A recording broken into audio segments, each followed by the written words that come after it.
my memories gather around her. Fine as lady, stranger to blue water. Dark and dusty, painted on the sky. Best to taste of moonshine, teardrop in my eye. Country road. Take me home to the place I belong. Take me home, country road. I hear her voice in the morning hour. She calls me. The radio reminds me of my home far away. Country roads, all my memories gather around her. Fine as lady, stranger to blue water. Dark and dusty, painted on the sky. Best to taste of moonshine, teardrop in my eye. Country road. Take me home to the place I belong. Take me home, country roads. I hear her voice in the morning hour. She calls me. The radio reminds me of my home far away.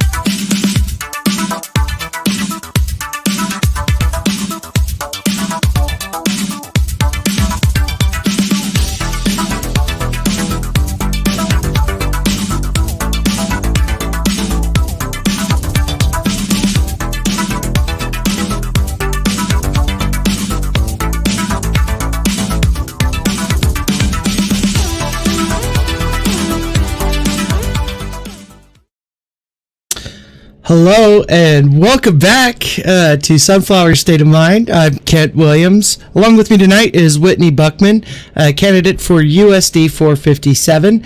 It's been a long time since we've been on the air, so I'm so happy to see everybody here already. We've got quite a big audience going so far. We're on Facebook, YouTube, Twitter, I think Twitch. Yep. We're on Twitch tonight. So please like, share, subscribe, I suppose. I don't know how long this will go or if we'll ever be back here again. But, we thought we'd take advantage of the audience and talk to some people about USD 457 in the Board of Education election that's coming up on Tuesday, November 7th.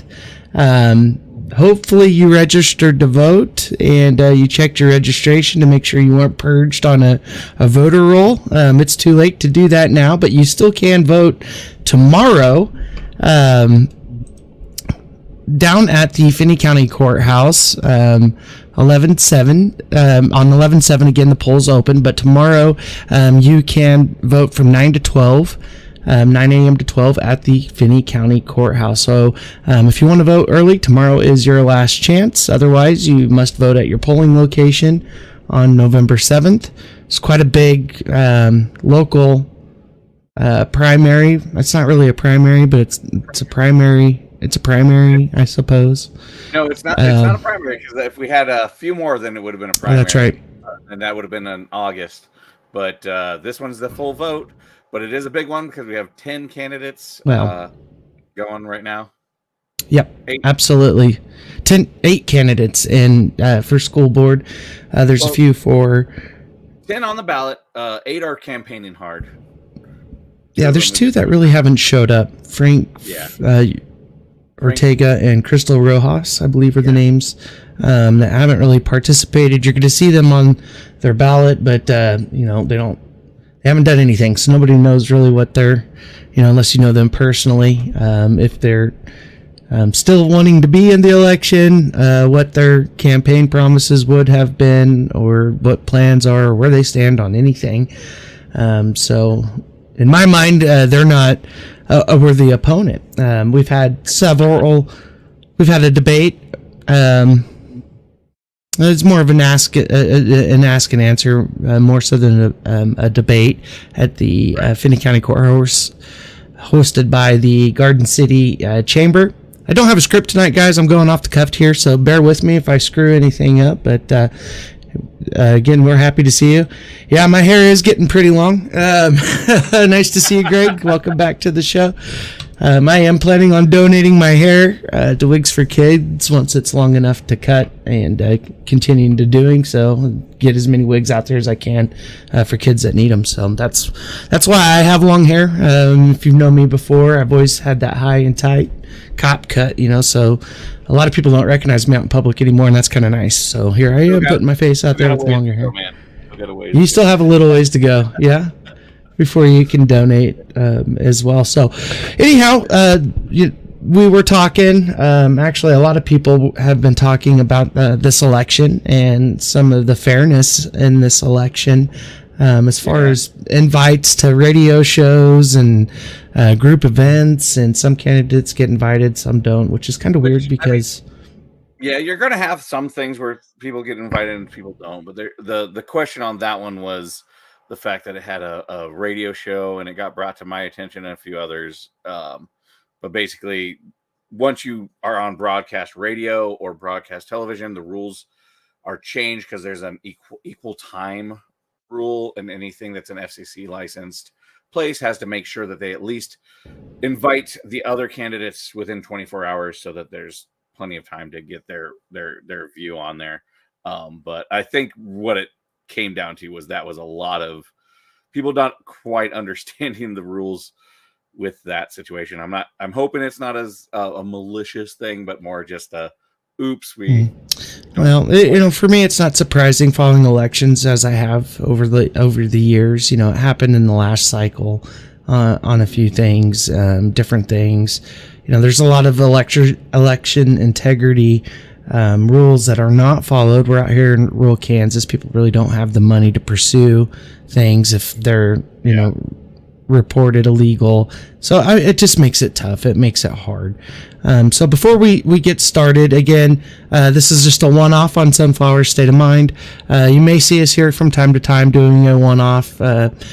Typically I would interview tons of candidates. If you've followed me from Dark Horse Slate to Growing Garden City, which you saw those logos in the intro of this show, I've kind of been all over and like to ask questions. And I'm reading a bot just messaged the show. I'm really sorry for bothering you. I want to offer you promotion for your channel. Yeah, I bet you do, buddy. So you may see us from time to time. Caitlin, Zach, and Brian, I've heard, are possibly working on another podcast show. I don't think it's political. It's going to be something a little bit different. It's in the baby stages of that. I probably shouldn't be saying anything because they may not be doing anything, but I think they may, which is quite exciting, and I hope they do. And if they do, you'll see some of that stuff here as we'll promote it. Again, you've seen me on Growing Garden City, which is now the Garden City podcast. Eric Relaford still doing his thing. Shout out to him. And before we get going, typically on my shows, I would do events and things. And so I have one. Smith Auto and Truck Parts is teamed up with Big Brothers and Big Sisters of Finney County and Kearney counties for a winter coat drive. Their donation deadline is November 20th at 5 p.m. What are you donating? You're donating winter coats. You're donating jackets, hoodies, sweaters, gloves, hats, scarves, you name it, anything warm for kids who are in school that need it the most. In Finney County, Kearney counties, through Big Brothers and Big Sisters, will donate these items, working in conjunction with the schools in Finney County. And so that's Deerfield, Lake, and Holcomb, Garden City. Please donate a jacket, a winter coat, gloves, scarves, hats out at Smith Auto and Truck Parts, 402 East Burnside in Garden City, Kansas, just south of the riverbed off of Main Street. Great cause. I've been, I think this is like my 5th or 6th coat drive for a bit. Big Brothers and Big Sisters. It's an organization that's near and dear to my heart. I work at Smith Auto, so I know that we have already collected, I think, like 50, 60, 70 jackets so far, which is really awesome. We're so thankful for that. It's going to be huge for, kids in schools that still need it. And that's, pre-K all the way up through high school. The big kids need them too. So don't forget, or if you can, please stop by and donate a winter jacket.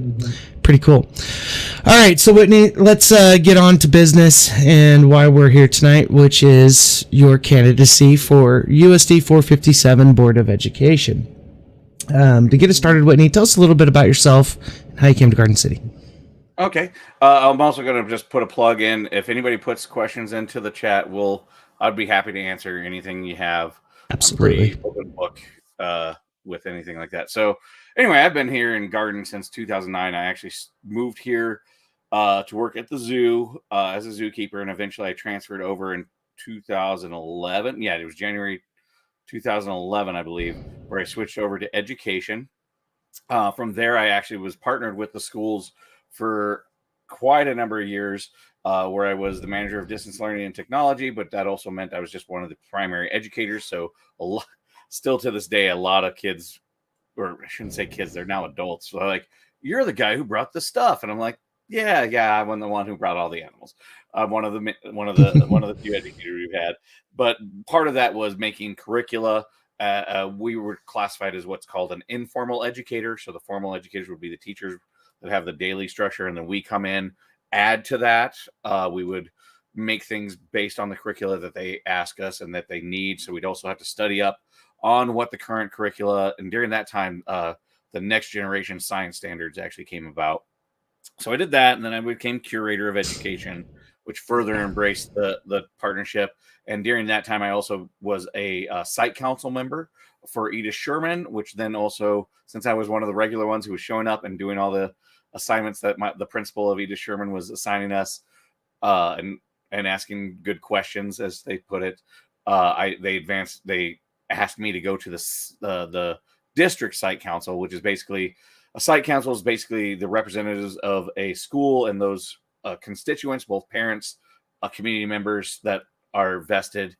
And then we learn how the school functions in that method. So then we went to the district level, and that was during the Gannon case, which if anybody asks me about that, that's a very important thing here in education for Kansas, because it basically sets the current standard for budget allowance, a minimum budget allowance, I should say. And then from there, I also have helped with the Kansas Children's Services League as a development council member, where I just help them out. Mostly with them, I'm taking videos and spreading information that they need spread to the community for early education stuff. So that would be like the pre-kindergarten type things, particularly for people in need. So any families and that nature. And then also when I left the zoo, I started my own business. And when I started my business, I needed a little bit more steady income as it grew. And so I was also a substitute teacher. And so I worked alongside a lot of teachers during that time and saw it from the inside out. I actually, one of the posts, one of the teachers reminded me, because I completely forgot about the incident, because I went through a few of them, but they're Alice drills, as they call them. Those are basically active shooter drills. And at the time, they didn't know it was a drill. It was a surprise, and apparently I kept my cool, and I kept the children calm in that situation, because the children were a little freaked out by it, but turned out it was just a drill and it was all fine. But yeah, so I know how all those aspects come into play. So that's basically why that's my experience with the education system. Yeah. So you've been heavily invested in education here in USD 457. And it's not just with you, USD 457. My son attends the Garden City Community College, and in psychology, I believe you just recently brought one of your dogs in and gave a speech there. Yeah. What was what? Can you elaborate on that a little bit? What do you do at the college, and what was that for? So I actually partner any teacher that asks, I will show up to, and I will give a talk, because I have over a decade, multiple decades worth of experience doing these types of informal education moments.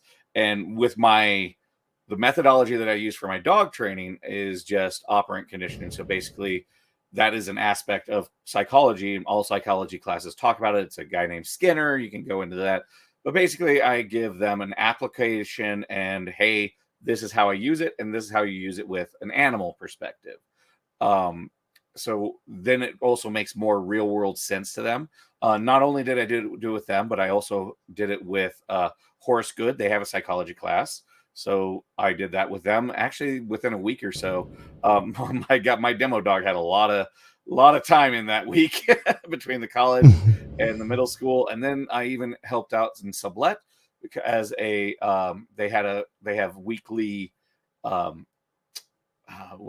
assemblies where they meet people in different careers. So they met me and my demo dog, Sashomaru, for that as well. So basically any teacher I will gladly help out, and that's all done pro bono.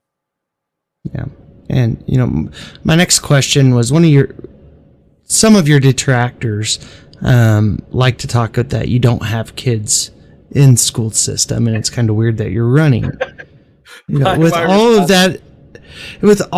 that, you are heavily involved in education. You're heavily involved in growth of the community. I do make a joke when people say that. I'm like, I didn't realize I was applying for the PTA, because that's where the parent part is an actual requirement.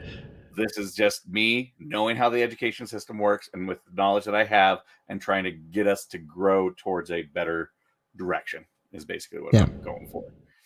And, right now, one of the big national conversations out there, and it's kind of poured into our local community, which I find weird. Being rural Kansas, we're different from Wichita. We're different from New York. We're different from an LA. We really need to rely on each other out here, and our diversity and, our cultural differences with the jobs and things that are out here, and the type of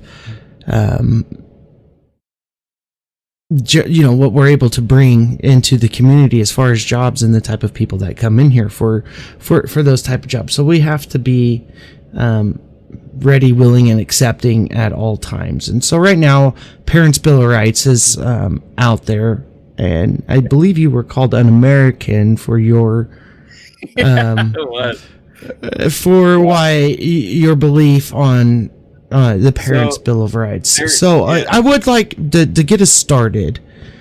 In your estimation of things, and what things that how may a parent be involved with their child's education now in the state of Kansas and USD 457 as the law sits? Okay, so first I'm going to talk a little bit about that Parents' Bill of Rights and that type of thing. So basically, if you're against Parents' Bill of Rights, they're trying to say that you're against parents' rights, which is untrue. The thing with the Parents' Bill of Rights is it's not. It's one of those things where they name it one way, but it actually has a different effect. Parents. The thing is, parents already have those rights. They're making it out like they don't, to make this scare tactic to create something to go off on. And the thing is, they're also using this rhetoric, and it's attacking teachers, and I can go in on that, which is hurting our own community, because I'll probably talk in here in a little bit about that, but more specifically to the Parents' Bill of Rights. If you pay attention to your child's syllabus, if you pay attention to Skyward.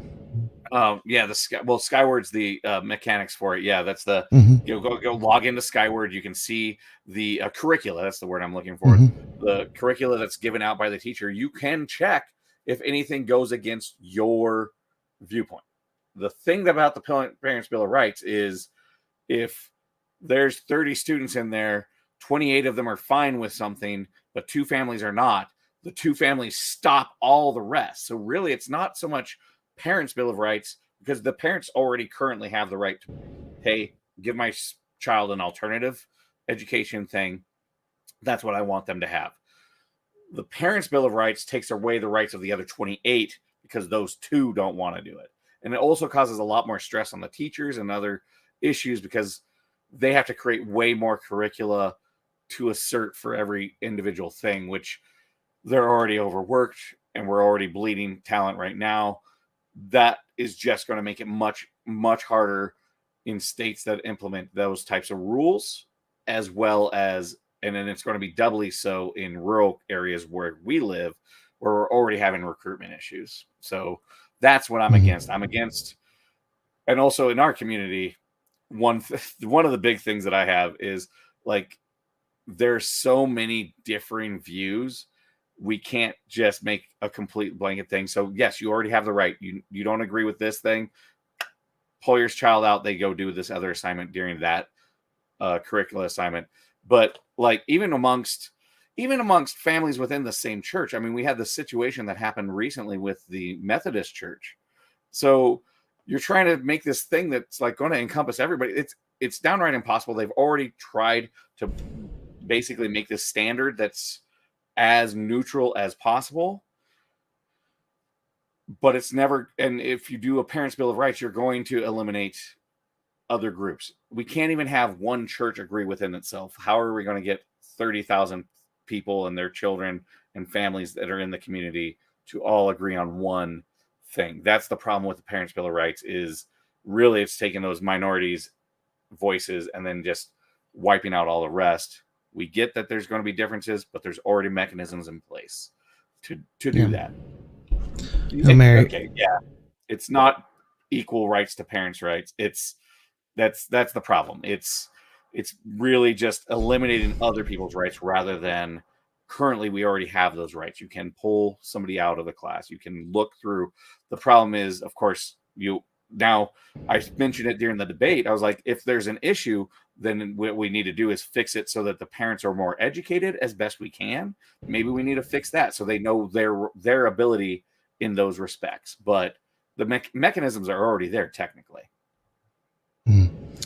And as you said, one of the problems or issues that we're facing is trust right now.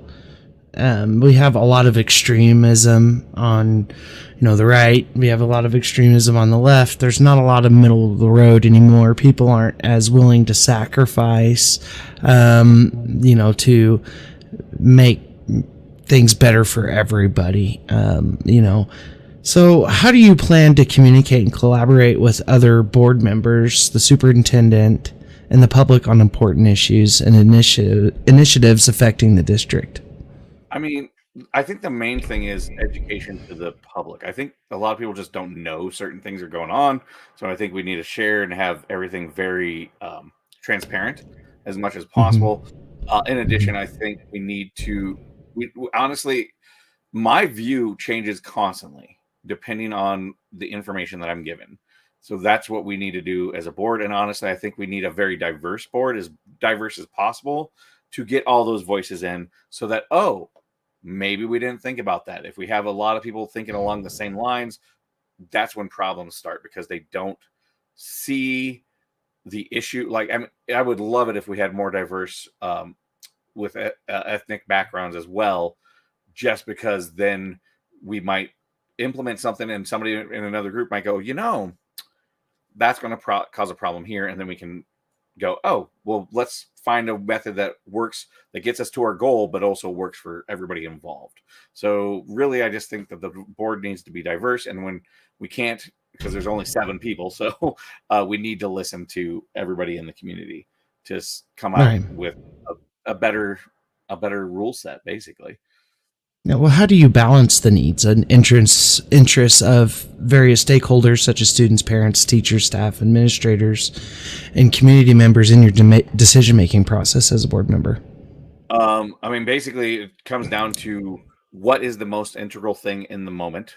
I mean, I might find out different when I get on the board and can see numbers that I can't see from off the board. But right now, I think it's staffing issues is the primary thing. We're bleeding a lot of staff right now. So you have to prioritize it to the moment. You have to prioritize it to the law. You have to pay attention to what you can and can't do, because there's some things we would love to do, but you might find out, oh, technically that's illegal. We cannot do that. So we have to fall within those lines. We can't risk funding. We already have funding issues. So my priorities would basically be maintain funding, maintain staffing, and then also whatever potential compromises that we can go. That's going to be the main goal. Also, I guess actually one more thing that I'm really big on is evidence-based. I want us to pick and choose things that we know will work and not things that people think should be good. I much prefer evidence-based direction. Mm-hmm. Yeah, as finances, protecting our finances. One of the big things that's going to be coming up at the State House yet again this year is vouchers. We've seen them called ESAs. We've seen them called scholarships. The nomenclature is changing on what it's going to be called, so it sounds more appetizing to people. It's crazy to me that $30,000 could potentially go to a private school out of taxpayer dollars on one student, to attend that school. And we're seeing it. It's a bigger movement in Kansas. Bob Lewis, who's a representative for District is it 123, it's John Wheeler's old position. He's new. Anyway, he's invested in Bible Christian Church, the old church, and that is going to be making that a private school. Only one of our representatives that is pro vouchers. Everybody else who's lived here much longer times, all of our other representatives say it is going to be bad for us. Yeah. Any rural area. Well, except for the one that's investing in private schools. Pro that. Yeah, so I mean, we understand and we know why where that comes from. So what are your plans to educate the community on, how bad that is for Western Kansas, how it may help Western Kansas? Honestly, what are your views? If there's anything on that, I've already made video. Actually, I made a video with this show regarding vouchers and why Lewis's statements were incorrectly. He was basically making false statements and also making false claims and playing with some numbers to make it look like it. Even right now, there's like this whole rhetoric that the teachers are failing, blah, blah, blah, because they're trying to compare two things that are not meant to be compared at all. But basically, I think one of my goals is to just explain to people how the process works. And as I'm in the board, I would explain more as I gain knowledge more accurately exactly why things are happening. I mean, right now we were going to be funded to the maximum of the Gannon case, but then they pulled funding from the special education, for example, which then pulls funding from the general education budget as a whole, because they legally have to adequately educate the special education programs. So if they don't adequately fund it, it comes from all the rest of the students in all the districts. But all that does is just pull money out of our community. And I will basically do everything I can to make sure people understand that their students are not going to be getting as good of an education if that passes.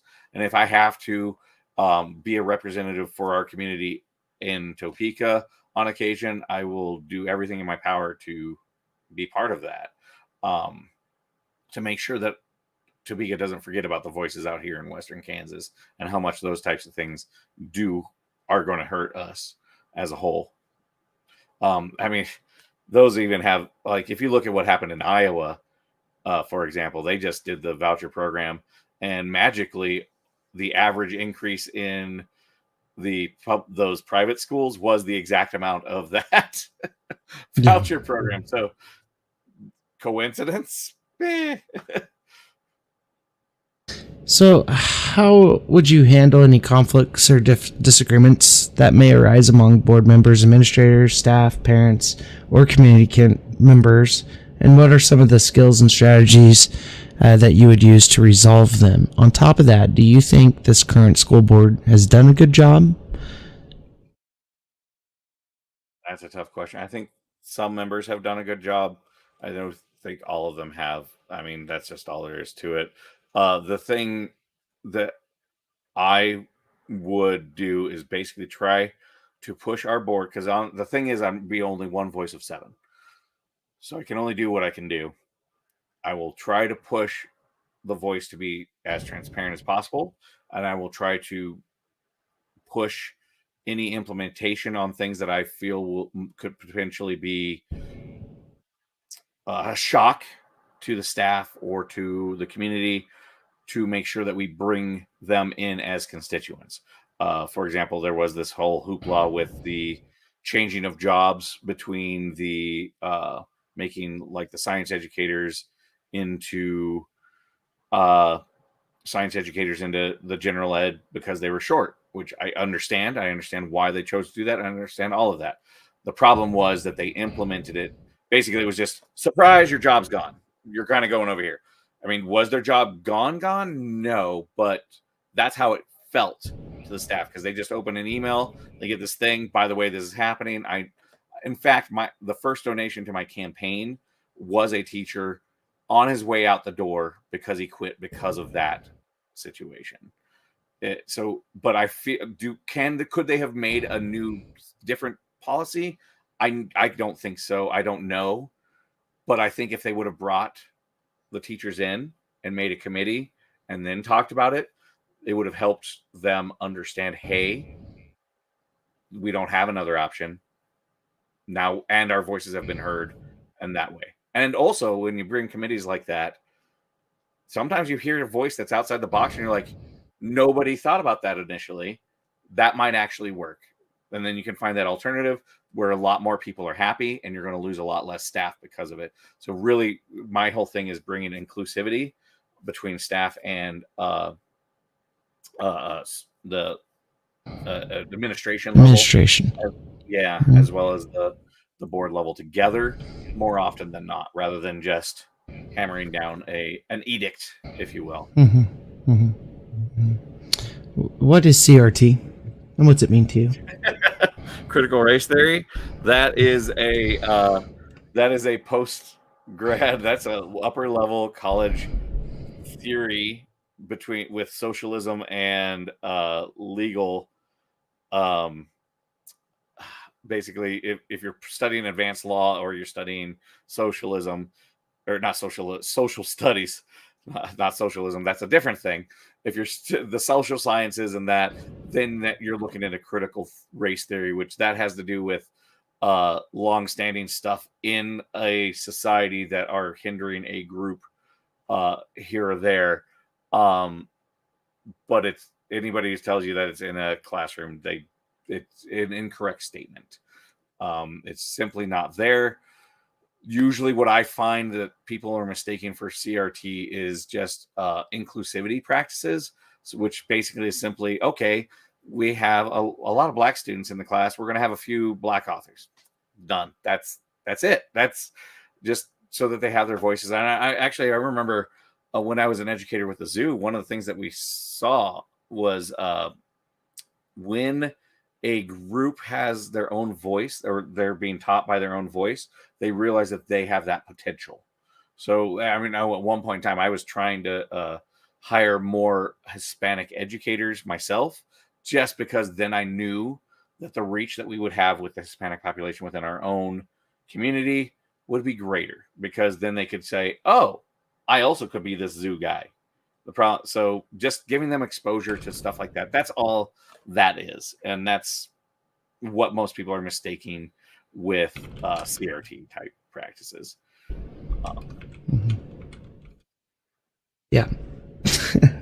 I had to ask, it's a hot button question. Personally, I think it's silly. The conversations that are based around it. Again, it's, we have some really good educators here, and I think our teachers do a really good job of communicating with parents and students on the world around them, current events, without going overboard. America doesn't have a great history, and it is painful to talk about, but it should be talked about to prevent it. I think we're kind of seeing some of that again here in the Middle East now. History just repeats itself over and over and over, and until we learn about it in the correct mannerisms and take actions to prevent it from ever happening again, it's just going to continue to do so.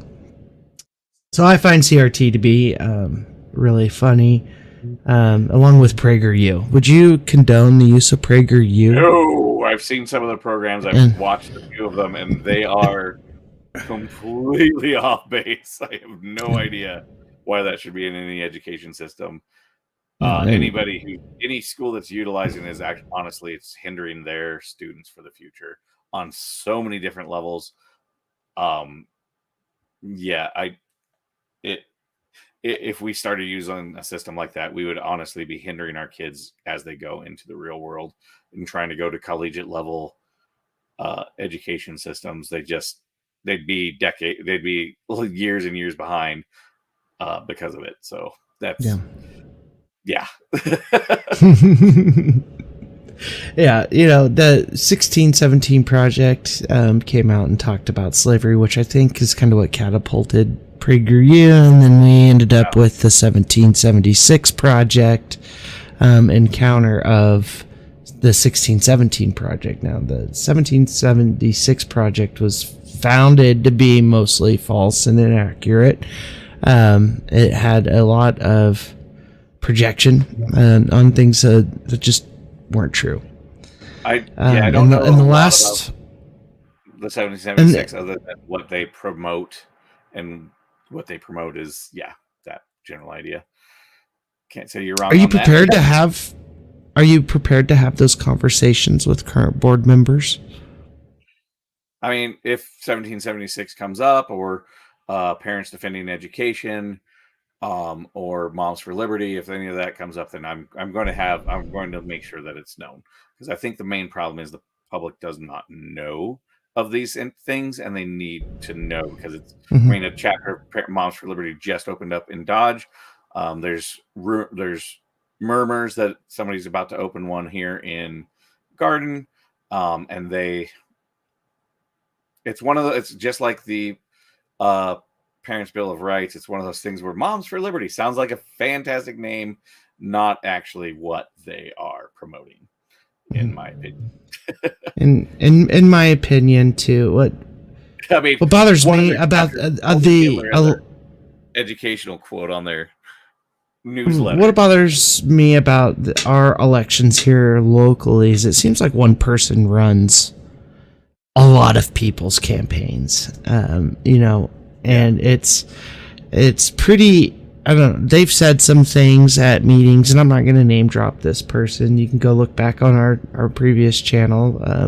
They are featured in one of our shows at a legislative coffee. And it did get into an argument with one of our co-host crew members at this particular event. And it just really bothers me that there's no individuality anymore, especially in what is supposed to be a nonpartisan election. School board elections are not supposed to be political. Yeah, that's one thing that I got brought up multiple times. Like, people ask me what I am, and I'm like, well, because not all states make you register as a Republican or Democrat. Not all of them do. This state does, so you have to basically. We need to embrazen you with this thing. Have I received any money from the Democratic Party? No. Have I? I think I went to one meeting. That was it, at like a restaurant. It was just a bunch of people hanging out. It's just like anything else. But otherwise, I'm not really associated with the Democratic Party. But I have this. When I go to vote, I now have this letter next to my name. That's just because the state makes you choose. You have to choose. If you want to participate Well, Yeah. if you want to participate, you can register non-affiliated. But if you want to participate in a primary, you do have to be registered a Republican or Democrat. How would you say? So, would you say you're left-leaning? Are you a Democrat? Anybody who asks me or talks with me knows I'm left-leaning. I'd say I'm left of center, is what I am. I am left of center. I always joke because I've lived here in Georgia, and when I was here in Georgia, I am considered the crazy leftist person. Then I go visit my friends in Seattle, and I'm called a conservative. So that's kind of where I am. I'm right in the middle, but I'm definitely left. If it depends on the individual subject matter, my degree is in ecology. So yes, I'm going to be leaning more environmental conservation type things in those respects. I also do vote more for like civil rights issues and things like that. I just really my core is I feel like we all should get along and treat each other as respectable as possible. That's my moral code, and that's basically where I'm going to go from the future. Yeah, I think empathy is. I get people call me a leftist all the time as well, and I have been independent my entire life. I've tried to stay middle of the road, although the political spectrum has moved so much. I'm no longer there, and I find it weird. For me, growing up and the politics that I learned, not being in that middle zone anymore. I am left of center, but it's because I have compassion and empathy, and I want. I don't believe in wealth and disparities or disparity, a large wealth gap. I don't believe in that we should have to work ourselves to death. I don't. I still believe in the separation of church and religion, and I kind of feel like that's being tested right now. Right. With that, we do have a preacher running for a political position, or for a public office position now, and I did ask him about how he felt about the separation of church and state, and he gave a really thoughtful, long-winded, breathed answer. Which I really respected and appreciated. But I don't believe he's going to be able to check that at the door, as they say that you should when you're going in to vote, because he represents our Christian community, but there's also Catholic, there's Muslim, there's Hindu, there's Shiite, and I'm going to separate out the Christian community because, as I even mentioned in my earlier example, you had one church that was still divided on an issue. There's so many. That you can't paint him and just say that's everybody, which is also the problem with that. No. I'm fine with him coming in, that's his moral ground. That's perfectly fine and everything else like that. And I'm fine with that's where he's going to go with it. Because, that's his moral ground. I think I even talked with Firemeyer, who I have a lot of respect for. He's on the board right now, and he also has that as a moral code, and that's perfectly fine. But the whole thing is, can you be pragmatic and think of and make choices that are better for the community as a whole? That's it. And stay within your moral grounds, which I'm not going to say that Hake, I think that's how you pronounce his last name, right? Is one way or the other on that, because I haven't had enough talk with him as an individual. Farmeyer, I do know. I trust his judgment basically just because I've been watching the school boards for like 2 or 3 years now. So I'm going in with that experience too. But and I've liked his very pragmatic vote. When he studies the issue, and anybody, as far as like a religious background, I think anybody who's willing to study an issue and then make the choice after that, they're in the right. So I guess that's where I'm going to leave that. I just don't want to. Yeah. I don't like blanket statementing all Christians are this, or somebody represents all of them in our community. Because how many churches we got? I don't even know. Like 12, 15 churches? I don't know. Sure. And then you got the divisions within each church. So, yeah. Yeah. But even, one question that, I, as a Christian, always had for atheists was, where are your moral values from? How do you build those, and how do you express them? What holds you accountable? Oh, for me? Are you asking me that right now? Oh, actually, I just made a post on that, so I'm constantly self-reflecting. Um, I consider myself what's known as an Aristotelian, so I actually look through a lot of philosophy type things. So basically, what that means is I will try to live uh, a life of virtue, and a virtue means I'm trying to make things better in the best possible way uh, for those my community and those around me. Um, and that's there actually is kind of this goal. It's an impossible goal.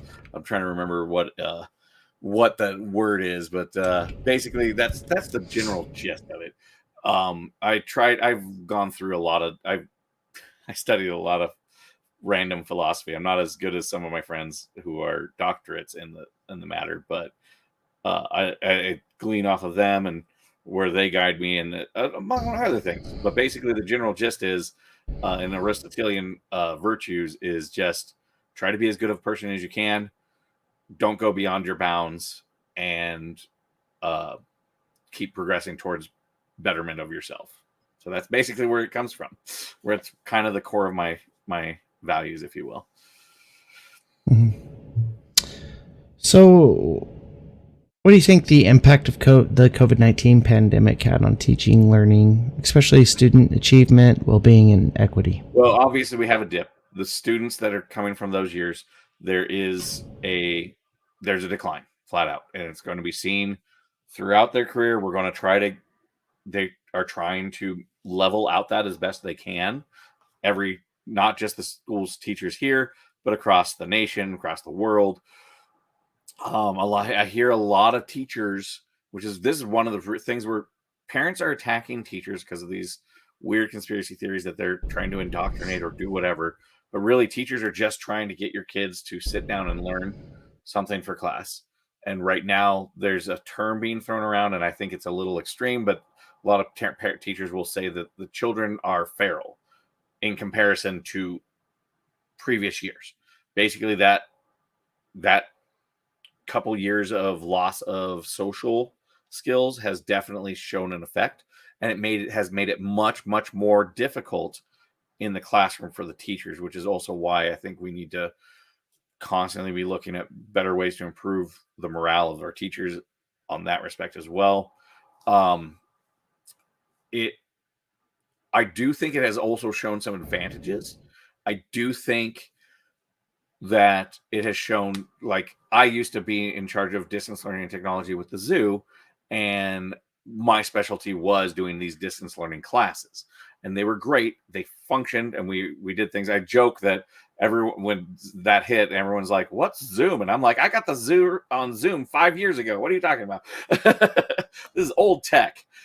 I think it did help us realize what we can do with technology. I don't think it should be utilized constantly like we had to during the pandemic, but I feel like it also gave us more tools, and now we just need to find that nice balance between how that can help continue without hindering the social learning of our students, basically. Yeah, absolutely. I think the pandemic really exacerbated or showed us the gaps and disparities in access, opportunity, outcomes, especially in our minority populations.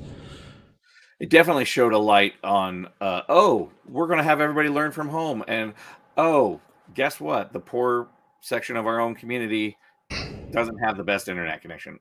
No surprises, but... Or internet at all. And we needed that infrastructure there to help implement those types of programs. I really like that they put the Wi-Fi on school buses, and helps, those students anyway. One of the things that I think needs to be addressed more is, Wi-Fi from the school buildings after hours. Like Chuck Stones, I think, and Victor Nallis would benefit, the community in great ways if they had some type of Wi-Fi extension to their students, because I think I'm seeing it a lot, even on Facebook. Parents are asking about it now because their kids are having to go to McDonald's or to the public library or to random places with Wi-Fi to do their homework. And and if kids are there for an after-school program, or if they're there for just waiting on their bus, they can now they're all going to do it. A lot of them are going to socialize, but at least they'd have the opportunity to get some of their work done, so they don't have to do it till much later at night. That's why I do love the fact that it is on the buses, because it does give the children that opportunity to, because some of those kids are on the bus for like an hour and a half. It's a long time with rural community busing systems, and that's a lot of time they could potentially be getting their work done when they have that access. So I agree. It's all with that. It all comes down to money and budget. So we'd have to figure out how we're going to do it, and what grants and things, potential grants or federal programs or state programs that we could utilize to help increase that opportunity. Yeah, an issue that came up here recently was the Board of Education was considering partnering with a community daycare to provide, I think it was like 8 to 10 lunches, something like that, for free for their students. It wasn't received well by some in the community, as it's a private school again. Yeah. So what are some of the current or potential partnerships or collaborations that you would like to see between Garden City Public Schools and other organizations such as businesses, colleges, nonprofits, or civic groups? I mean, any type of partnership can lead to new thinking and new programs. We could do more things with the Garden City Community College to help prepare our students for post, not just collegiate, but just post schooling education. So I'm also thinking trade schools, things of that nature, and then also daycares and things like that. There could be a potential partnership between things like Kansas Children's Services League or something like that, where they expand early education for students, which would doubly help our community on a number of levels, because it would free up parents and their because we already have a daycare issue. We don't have enough, but then also help prep those students so that they have a higher success rate, because we know study after study has shown that the sooner students start with an actual structured education system, the greater they grow later in life. So you can take kids that have potential issues that would be what we call hindrances. That is it a guaranteed hindrance? No, but it could. But being poor or coming from an unstable family or something like that does put restrictions on students as far as how fast and how high they go. So if we can do anything to help alleviate those types of things with partnerships, I think it would be fantastic. But really, those come and go on as they show up. But I do think we have to communicate with a lot of groups to even know that they exist as the opportunities exist. Yeah. Looks like we got a question in there. Yeah. What's your opinion on social emotional learning in the classroom? Well, yeah, I knew that was going to come up too once we talked. Social emotional learning. It is a big boogie word right now for no reason. I mean, I want to say it started in the 90s, but basically all it is teaching kids to not have a meltdown or a tantrum. And I think honestly, after I talked about the term that some teachers will use with the feral children. That's because those students do not have that social emotional learning of their adequate age level. And all this does is basically teach them how not to have a meltdown and how to communicate with each other and the adults in their environment. That's all it is. It's right there in the name, social emotional learning. It's just trying to teach kids how to interact with each other and also how to interact in the school setting and groups. Honestly, I feel like kids are not getting as much of that as they have in the past for whatever reasons. And this is not a blaming to the parents. It's just how our world is working right now. So in the classroom, we need those types of structures implemented in our curriculum to make them successful in everything else as well.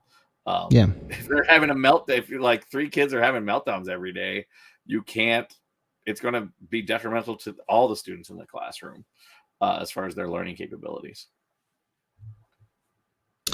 Whitney, we've been here for almost an hour now. I appreciate you coming on and visiting with me here tonight. Thanks for having me. Again, we vote on November 7th. If you haven't voted already, you still can vote early tomorrow at the Finney County Courthouse from 9 a.m. to 12 lunchtime. I think it's 305 North 9th, 309 North 9th. Yeah, or no, 311 North 9th. 311. We're close. You're close. I've been here. Yeah. 311 North 9th from 9 a.m. to 12 tomorrow if you want to vote early. Otherwise, you'll find your polling place on November 7th on Tuesday from 7 to 7. 7 p.m. Yep. Whitney, one last plea to your voters, to our audience. Why should they vote for you? Honestly, my whole goal is to just make sure that we maintain a brighter and more successful vote for our future students and to keep us successful. I'm worried about backsliding, and I want to do my part to help prevent anything like that happening with our community and keep us going strong as best we can and improve where we can. So that's why I'm going in. Greg says he already voted for me. Thank you, Greg. But yeah, that's really what it just comes down to. I just want our community to grow and keep going strong, and that includes the students, the teachers, the families, and everybody else in the community, because everyone's connected to the school somehow. It's a pretty big infrastructure here. Yeah. Any endorsements for the other candidates? Honestly, I really like Farmeyer. He's been very pragmatic in his voting. Ralston's also on the board, and he's also has been very pragmatic with his votes. The thing that I like is I like people who come up with policies that are evidence-based or well researched at the very least, if there's no evidence to go in a direction, or and also not micromanaging. They're not micromanaging the faculty, staff, the administration, and realizing that really the board needs to take broader directions and just make sure that everyone's following those rules. Isidro, I think, would also be a good voice. He would help bring that extra little bit of diversity into the group, as well as also being one of the, well, actually, I guess this still is adding to the diversity, just being one of the youngest members, i.e. a recent graduate from Garden City, from USD 457. So he would have a more understanding from that perspective that could also help as well. So that's there's been a rumor about Isidro that I'd like to ask you the other day. That Isidro is funded by George Soros. He's some kind of like Democrat demon, Isidro, and where did this come from? I've got rumors. I'm not going to say it on the air because I will. It was Bob Lewis again, the same guy with the private school pushing for vouchers, is calling Isidro a George Soros implant. I'll put that out there. I don't care. Bob Lewis is terrible for our community. I'm sorry. Go ahead. Yeah, I mean, I heard that, and I'm like, I know Isidro, and that is ridiculous. He's been here for a long time. It's just that now people are seeing him, so it's much easier to just claim that he's that. A George Soros, funded by George Soros. George Soros gives him all this money. Life was in the West Coast. That has influenced his political leanings and whatnot, but he is raised here in Garden City, Kansas. He went through USD 457. The other factor of that whole conspiracy is, why would he care about Garden, like, out here? Yeah, exactly. And the problem is anytime Bob Lewis posted anywhere on social media, Zedro was there to offer fact or to challenge his way of thinking, or to be educated on what Bob Lewis was bringing forth. Sometimes it's easier to vilify than it is to actually absorb and go, oh, maybe this is why you're saying this statement for people who disagree with your take. But I don't know why, because I've also made comments, but I guess I haven't followed them as much, because usually I just make big ones when it's an important thing. But I haven't heard that specific rumor about myself, so I'm wondering why they choose him and not me. It is what it is, I suppose. How about in the other races? City council, county commission? I live in county, so I don't get a vote for city council now, which makes me sad. I mean, I'm always a fan of Deb Euler and Shannon Dick. Shannon Dick's one of the people that I go to, and I'm like, these are numbers. Explain them to me, please. Sure. I think a lot of people in the community do that with, because that's what he does. But yeah, I mean, as far as all those, I'm voting for Clifford and board of trustees at the college. Board of trustees at the college, and Shonda Smith. And I have to double check on a couple of those others, but those two I know. I just know them more personally, and I know that they have. I mean, the Cliffords. This is why I'm more in the center, because, like, yes, I disagree with a lot of them politically, but at the same time, there's also a lot of things that we overlap and agree on. So yeah. You can find those things. Jean Clifford is excellent for education, and it's terrible, I think, that she's not on the state school board anymore. Right. She did lose that election. But I'm super happy that she decided to stay local and is going to the community college. And I don't think anybody, and I'm sorry, Whitney, but I don't think anybody is more than qualified to be on an educational board than Jean Clifford. She has way more experience than me. I will not. Anybody who, like that, I will not say that I'm the smartest person in the room. That's how you get better, by listening to the people that are smarter than you around. That's what you do. That's how you Greg did have a question I would like to ask before I let you go here. We'd like to hear some comments on the other debates. How'd you feel about those? I thought the debate questions were fine. I mean, I did not know enough about. My weakness was the Can Care movement. But other than that, I thought they were completely valid.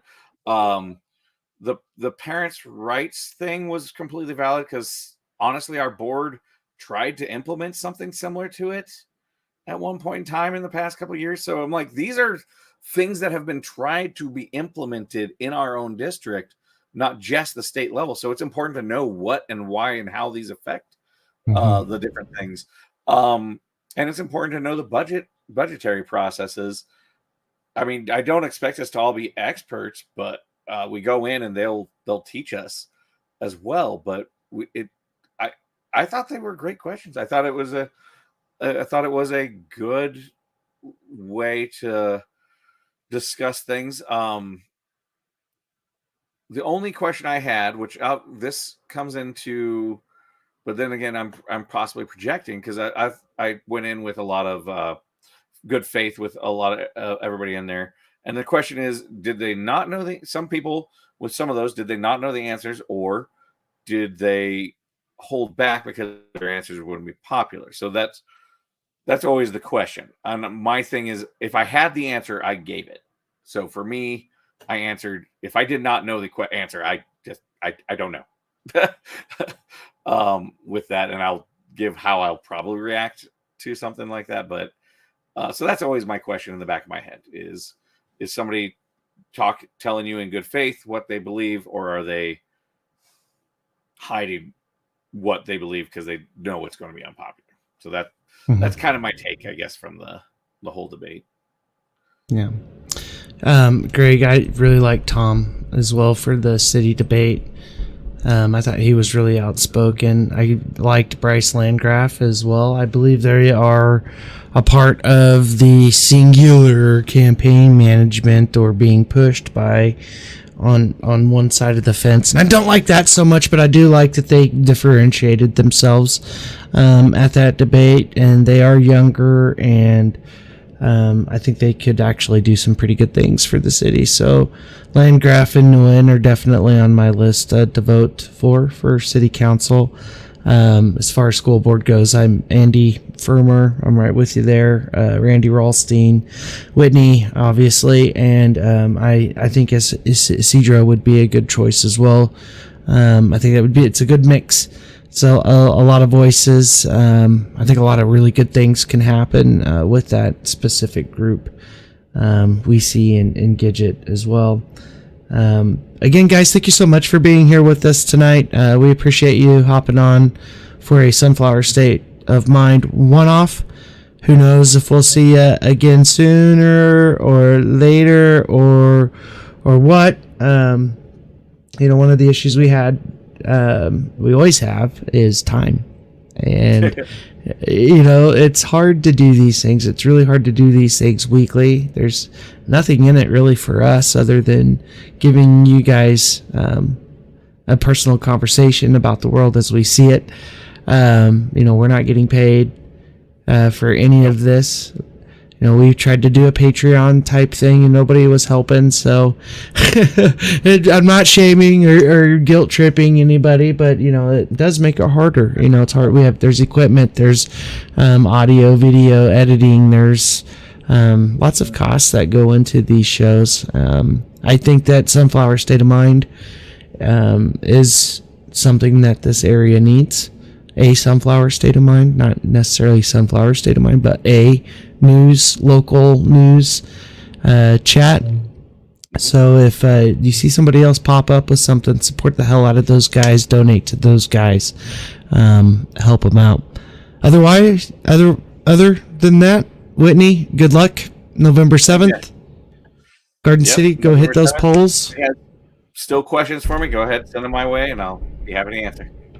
How did they follow you? Where are they at, just in case they haven't found you yet? It is, let's see, let me double check my Facebook. It's Buchman for USD 457 on Facebook and Instagram.